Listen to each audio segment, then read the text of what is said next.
Alright, this is a continuation from where I was at the Actors Playhouse on West End Avenue, the old Actors Playhouse.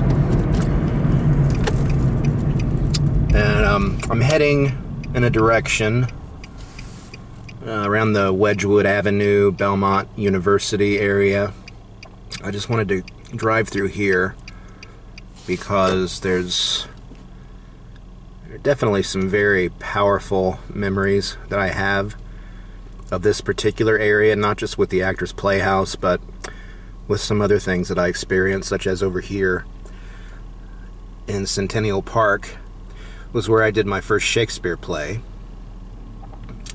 Pretty unforgettable experience. I had 3 very small roles, but they were so much fun. I played William in As You Like It.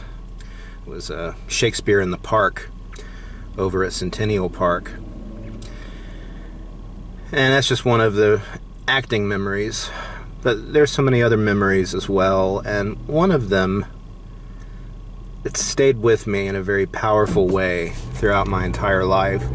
And describing it, it might sound very, I don't know, like not as much of a big deal as I'm making it sound, but it's something that had to be experienced. It's one of those things. Me, my sister, and my brother-in-law had eaten at the Weston Cooker. There it used to be. And I was very young. I had just graduated from high school, and I had just moved to Nashville.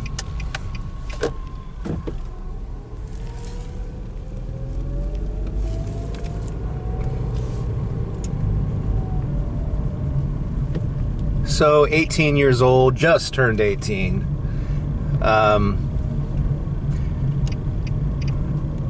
And starting a new life in Nashville. And there's Vanderbilt Stadium over here.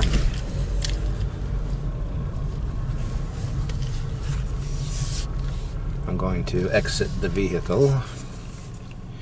This is the Holiday Inn Vanderbilt. I actually didn't catch the name. I don't know if it's still called it's still a Holiday Inn, I'm pretty sure. But I don't know if it's still the Holiday Inn Vanderbilt. Should be, might as well be. It's close to Vanderbilt, right next to Vanderbilt Stadium. But I had an experience at this hotel that to me at the time was so powerful and unforgettable that I've never forgotten it. And probably for about 3 to 4 years afterwards, I couldn't stop thinking about what had happened.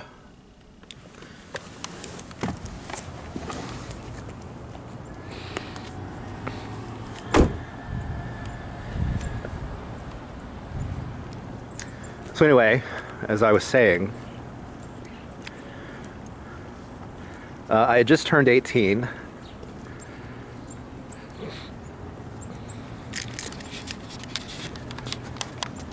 And really looking forward to starting a new life. So excited to have finished high school. I was starting college at Belmont, what was then Belmont College. It's now Belmont University. And actually, even though I was interested in theater and acting, I was focusing more on music at the time. More specifically, playing the drums. I can also sing. I've done that with different bands in the past, but drumming was my main focus at that time. Drumming really was one of the first things I ever did as a child. And so I was very interested in starting a band here. There was, it wasn't just country music. It isn't now, and it wasn't back then either. There was very much of an alternative music scene here. It was actually really interesting, and I wanted to get involved with that. So I was really excited about that, everything that was going on. But at the same time, I had a kind of overarching, like deep insecurity. I wasn't feeling very good about myself. I don't know why, looking back. I mean, there wasn't anything particularly wrong with me.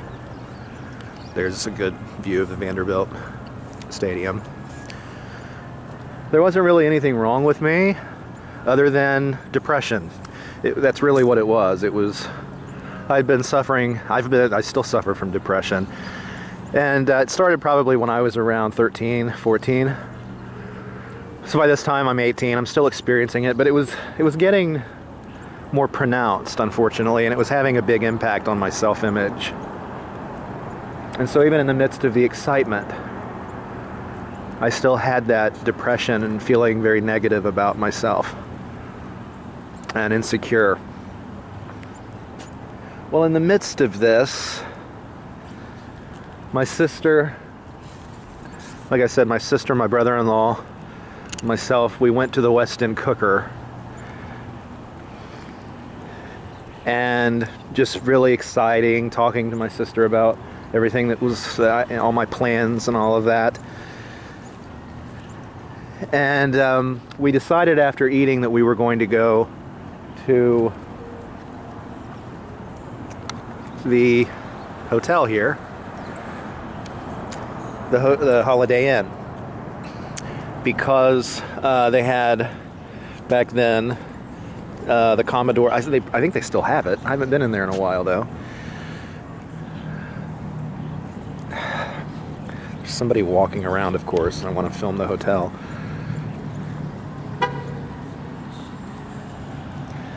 The Commodore Lounge, I'm pretty sure is still there. So we decided after we ate, we would go to the Commodore Lounge and listen to some music, which I, of course, really, really wanted to do, being interested in music as I was. Well, unfortunately, they were very strict at that time about people under 21 coming in, even though my sister was older and my brother-in-law. But still, they wouldn't let us in. They wouldn't let me in because I was under 21. So that was really disappointing, and really hated that we couldn't go in. But on the way out of the Commodore Lounge, I wish I could go in and film this, but public place, so probably not a good idea. But anyway, I remember we walked out of the Commodore Lounge and headed towards the exit. And I think the hotel is still like this.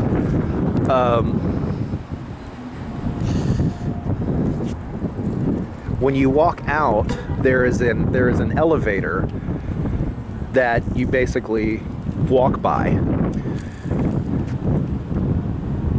and other people are usually either exiting the elevator or getting on the elevator. Well, as we were walking out of the lounge, coming upon me, I was approaching me, the most beautiful girl I had ever seen in my life. And I mean, when I say beautiful, I don't just mean physically. There was a vibe about her. There was a spirit about her, an energy that I will never ever forget.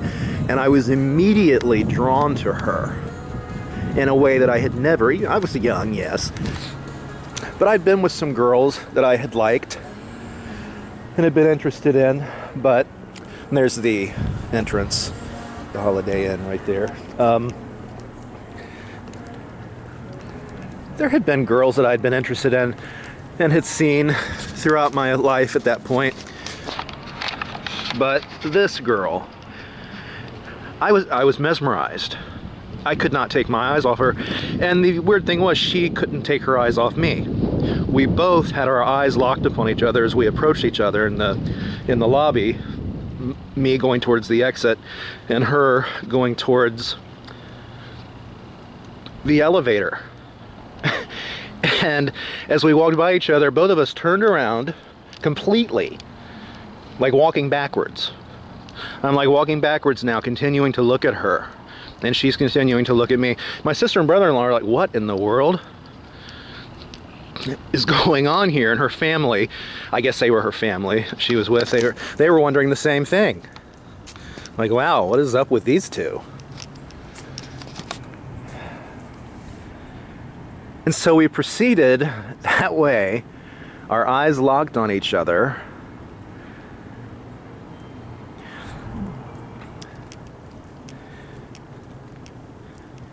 She got in the elevator. I was just standing there in the lobby as she got in the elevator, and she continued to look at me. It's so weird. It made me feel really emotional at the time, and it still does.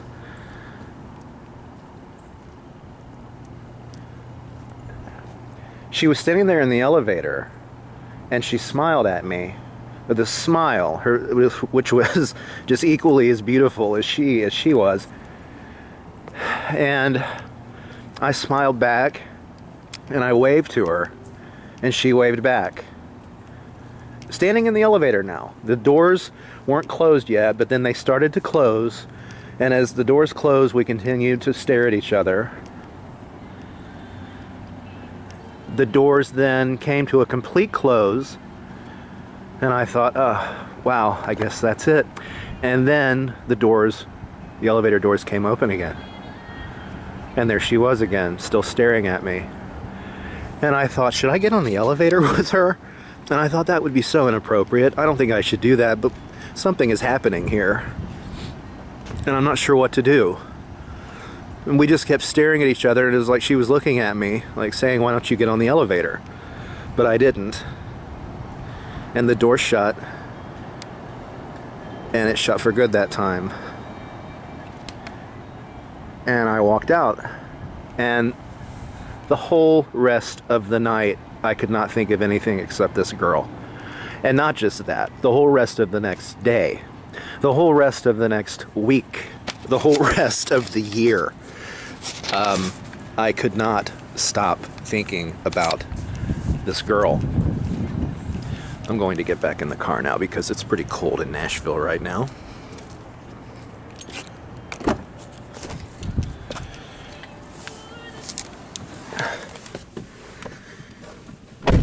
Okay. Ah, it's nice and toasty. All right, so where was I? Yes, so that night, I actually decided I was going to walk back to the hotel. I didn't have a car at the time. But I thought, I'm going to walk back to this hotel the next day because maybe her family will be checking out and I'll be able to see her again.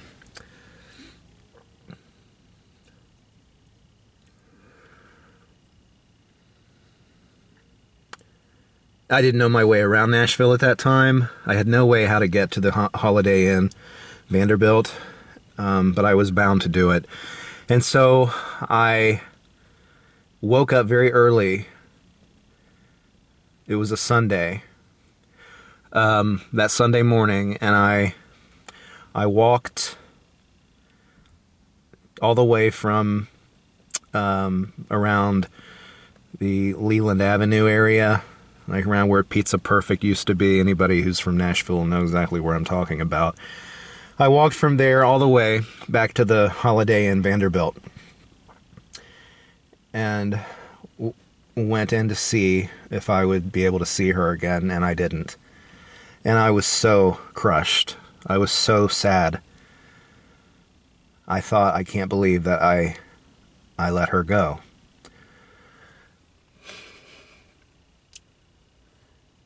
And I still think about her to this very day. I wonder who she was, whatever happened to her. And like I said, I mean, for the next few years, I mean, I wrote songs about her. Back then, just to tell you how long ago it was, we didn't have the internet. But even if we would have, I don't know if it would have done any good. But I've never forgotten her. And for some reason, in the midst, especially of my creative pursuits like acting and music, she's always been on my mind, almost like acting as a muse. And if I, part of me thought, is she a ghost? Is this a spirit? There was something, obviously, other people saw her. But there was something so different and otherworldly about her. Unlike anybody that I've ever seen to this very day in my life. I've never seen anybody like her since then. And I doubt if I ever will. I can remember exactly what she was wearing, how she looked. She was probably, a little shorter than me. She was, so probably like around 5'4", 5'3", 5'4", something like that. Light brown hair.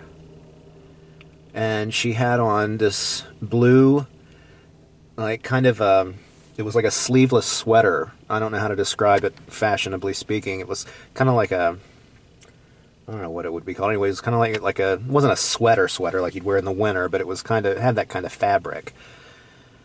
And she had on this adorable skirt that was like covered with flowers and paisley. It like had all these designs on it, and it was also like a bluish color. So it like, matched her sweater. She was not only beautiful, she was so cute. She was a very, very special, unusual combination of both. And I've written scripts about her. I have written songs about her. I still to this day wonder who she was, and I have never forgotten her. And that's why this hotel will always be very, very special to me.